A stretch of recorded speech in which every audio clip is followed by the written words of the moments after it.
with all due respect to Floyd, I know before he was his era, but now the era is one name and everybody's targeting this name, Canelo Alvarez. What do you think of now this, athlete that came from Mexico in order to be now number one target from everybody and all different weight classes? Yeah, he deserves to be the number one target. He's put in the work too. He's over the last couple of years, even since he fought Floyd Mayweather, he's improved his game so much, and I think it's gonna be a good fight with Danny Jacobs coming up, but I think he's gonna beat Jacobs. You think he's gonna beat Jacobs? Let's say if Jacobs wins, I know that Jacobs, he wants, probably he said it, if Gennady wins the title, of course, he would love to rematch. I think he deserves a rematch after the first fight. It's great that we actually experience, Jacobs fight with Gennady, but also Canelo Alvarez against Gennady. Do you think that 24 rounds were enough in order to watch these two athletes, or we need a third fight in order to see who's the best? Yeah, I think a third fight would be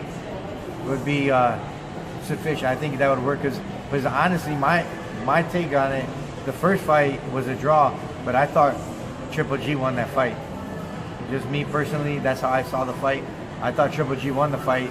Now they had a rematch, and Canelo clearly won the fight, I thought.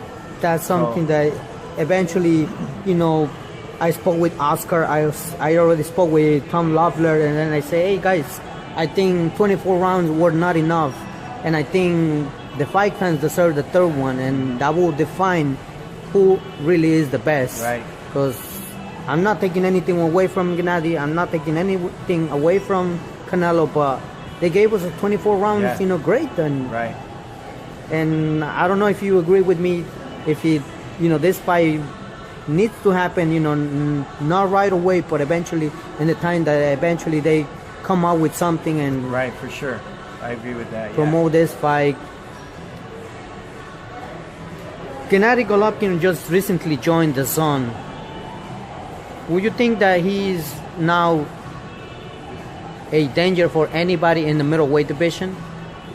Yeah, I mean I believe he can make some waves in there. Yeah, he's the number one guy, I believe, in that around that weight class. Yeah, for sure. Yes, and I think the reason that I asked this because sometimes people right now we see Canelo and everybody like I just said it, they targeting Canelo, they want Canelo, but they forget a little bit of Gennady, and in my behalf, I think these two athletes I consider the top number one or the top number one in the middleweight division, and I think these two middleweights are dangerous for anybody. For sure. Yeah. So I would say 2019. I don't know if there will be more fights in order to watch of this middleweight division. And I don't know if you can wait, but I can't wait. I can't wait. And also another one that's going to come up in the middleweight is the Charlo.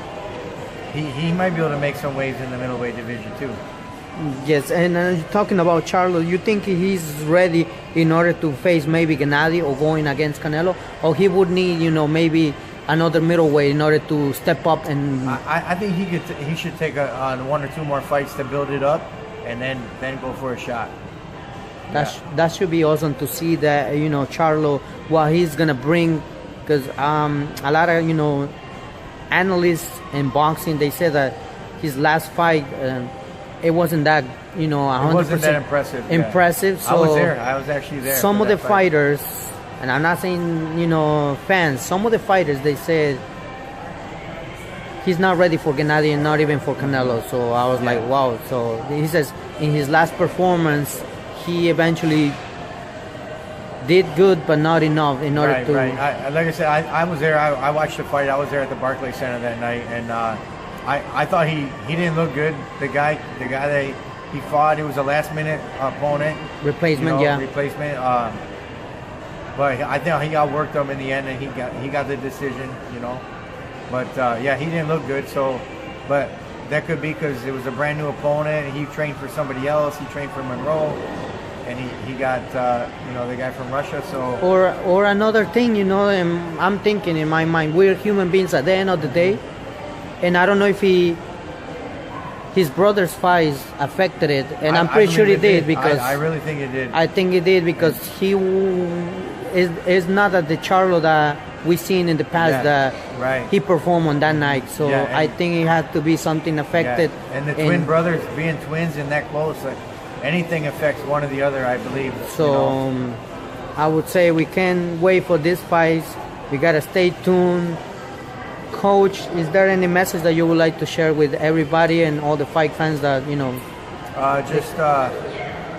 check out the fights tomorrow night on Showtime, and then on Fight Time Live on Facebook, where they're going to show all the undercard fights.